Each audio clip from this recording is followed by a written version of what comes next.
Comics have been present for approximately 40,000 years, at the end of the Paleolithic and the beginning of the Neolithic, since the cave paintings are located in this period. In this part of the history, graphic narration is created, which consists of telling a story through a visual medium without sound. And as the cave paintings were not only images painted in the depths of the caves, they fulfilled the characteristic of graphic narration. We have already seen a bit of the history of comics. Now it is time to see how their past affects their present. The most accurate definition of a comic comes from Scott McCloud, who says that comics are a set of images deliberately juxtaposed in sequence with the intention of providing information and or producing an aesthetic reaction in the receiver. The first printed comics date back to the 1930s. Comics were created with the purpose of distracting people from the events that were going on around them. Since World War I had already taken place, the US took advantage and generated money with comics. In 1938, the first comic book of the company Detective Comics was created, called Action Comics, and in this one, the first appearance of the so-loved superhero called Superman. This is the beginning of the so-acclaimed golden age of the comics. Another company called Timely Comics, who was founded in 1939, launched a comic called Marvel Comics No. 1, and in which makes the first appearance of Human Torch, Black Rider, and Namor. From that year begins a rivalry in terms of sales between these two companies. While the Detective Comics tried to keep their formula, Timely Comics, what he was doing was reinventing it.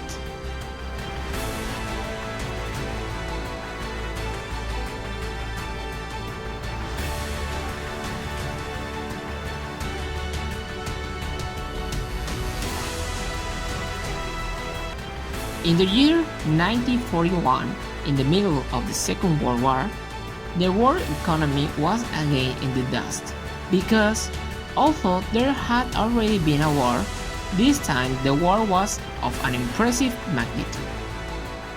On the other hand, Timely Comics, in its attempt to reinvent its comic formula, hires Jack Kirby and Joe Simon, who when they arrived, the first thing they start working on was to make a comic about a superperson whose purpose is to fight war crime.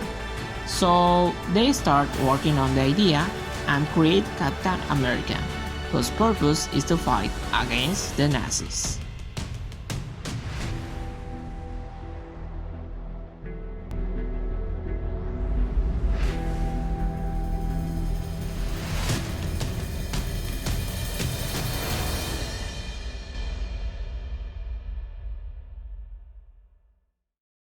Sales grew to impressive levels for the company because people read the comic and were reassured.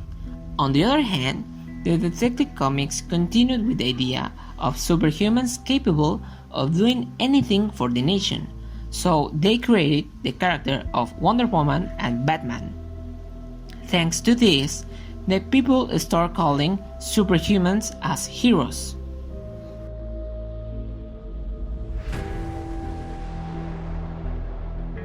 In the 1960s, when the US get into the Vietnam War, people again scared by the war and they start buying comics more often. This was a bigger boom for the comic book industry. The Detective Comics company was creating new characters like Flash, and they created the theme called the Justice League.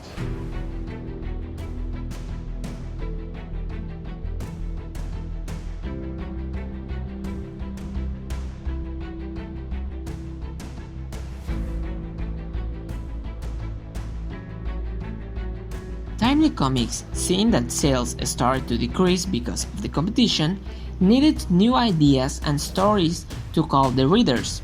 So their president, Martin Goodman, went to a young assistant in one of their offices and hired him.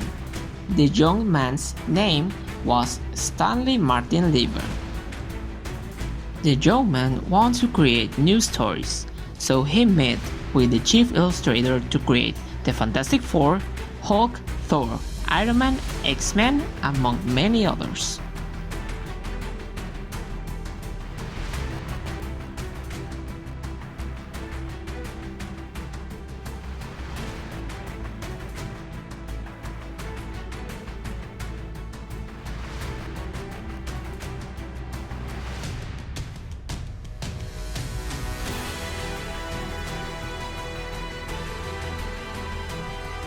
And he also met with Steve Ditko, who was a screenwriter, to create Doctor Strange, Spider-Man, and a group of heroes called the Avengers.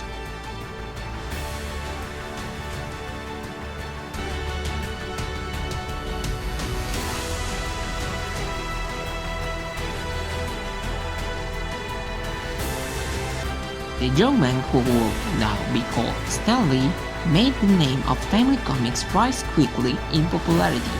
The golden age of comics ends, and it was at this time that the companies Detective Comics and Timely Comics changed their name to DC Comics and Marvel Comics.